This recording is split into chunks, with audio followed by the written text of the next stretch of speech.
Ya, pemirsa, Wali Kota Palembang tegaskan agar para ASN di lingkungan pemerintah Kota Palembang tidak bolos di hari masuk kerja. Setelah libur panjang, jika kedapatan bolos, sanksi akan diterapkan.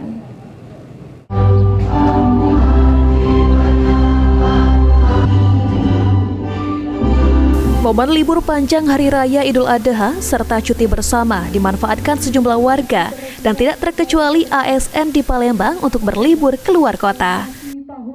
Menanggapi hal tersebut, Wali Kota Palembang Ratu Dewa meminta agar momen libur panjang ini dimanfaatkan dengan sebaik-baiknya oleh para ASN di lingkungan pemerintah Kota Palembang untuk kebersamaan dengan keluarga masing-masing. Namun diingatkan kepada para ASN sesuai surat edaran dan aturan yang ada untuk tidak bolos masuk kerja. Jika masih ada ASN di lingkungan pemerintah Kota Palembang yang bolos, akan dikenakan sanksi sesuai dengan aturan yang berlaku, baik berupa teguran tertulis, teguran langsung, hingga sanksi ringan, sedang, dan sanksi berat.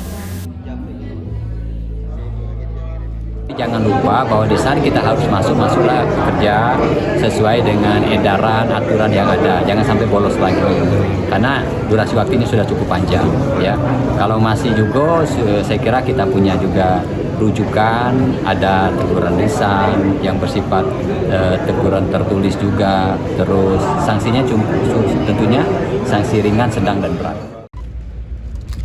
Wali Kota Palembang menambahkan, jika kedisiplinan ASN akan terus diperhatikan agar pelayanan bagi masyarakat Kota Palembang dapat terus dimaksimalkan.